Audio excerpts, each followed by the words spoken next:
भाई साहब सबसे इंपॉर्टेंट क्वेश्चन में जो मुझे बहुत बार पूछा गया है कि भैया अकाउंट्स के पेपर को टाइम पे कैसे कंप्लीट करें।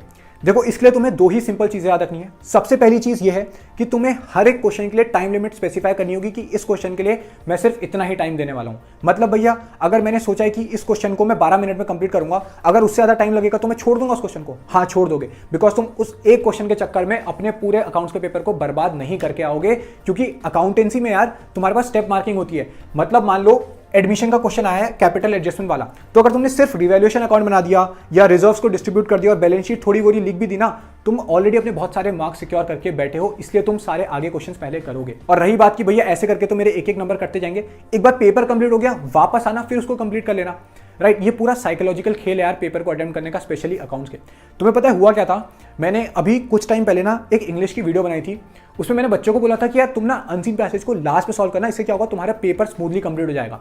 90% बच्चों का मैसेज आया कि भैया पेपर टाइम पे कंप्लीट हो गया, बट 10% बच्चों का मैसेज आया कि भैया पेपर छूट गया। उस टाइम पे मेरे को बहुत ज्यादा बुरा लगा यार, और अपने पर गुस्सा आया कि यार मैं शायद बच्चों को ये बताना भूल गया कि यार तुम पेपर कहीं से भी अटेम्प्ट करो, स्पीड तो तुम्हें मेंटेन करते हुए चलनी ही पड़ेगी, चाहे तुम अनसीन पैसेज पहले कर रहे हो या लिटरेचर सेक्शन पहले कर रहे हो। तो जो बच्चा अकाउंट्स का पेपर देने वाला है, मैं तुम्हें पहले ही बता रहा हूं, तुम स्टार्टिंग से स्पीड मेंटेन करते हुए चलोगे। स्टार्टिंग में अकाउंट्स के पेपर को हल्के में नहीं लोगे, हर चीज के लिए टाइम लिमिट स्पेसिफाई करते हुए चलोगे। सेकंड चीज जो तुम्हें याद रखनी है अपने पेपर को टाइम पे कंप्लीट करने की, वो ये है कि यार तुम्हें पहले से पता होनी चाहिए कि तुम किस क्वेश्चन को किस तरीके से अटेम्प्ट करने वाले हो।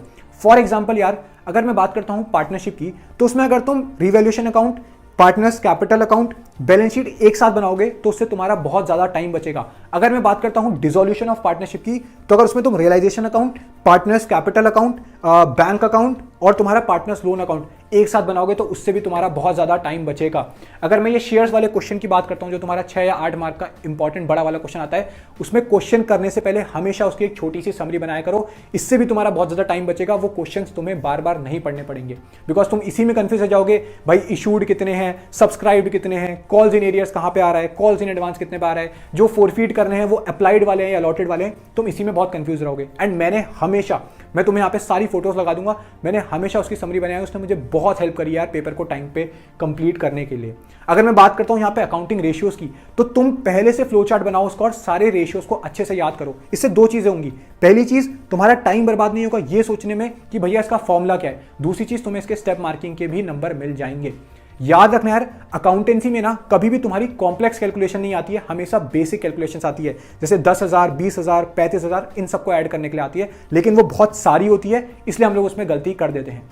तो तुम्हें ये भी डिसाइड करना है कि बॉस तुम कैलकुलेशन करोगे कैसे, क्योंकि कुछ बच्चे क्या करते हैं पहले सारी यूनिट्स को ऐड करते हैं फिर ऐसे आगे बढ़ते रहते हैं। कुछ क्या होते हैं इधर से कैलकुलेशन या फिर एडिशन चालू करते हैं। तो ये चीज भी तुम्हें सबसे पहले अच्छे से स्पेसिफाई करनी पड़ेगी कि तुम कैसे करने वाले हो कैलकुलेशन को और हर एक क्वेश्चन को, और ये तभी पॉसिबल हो पाएगा जब तुम सैंपल पेपर सॉल्व करोगे।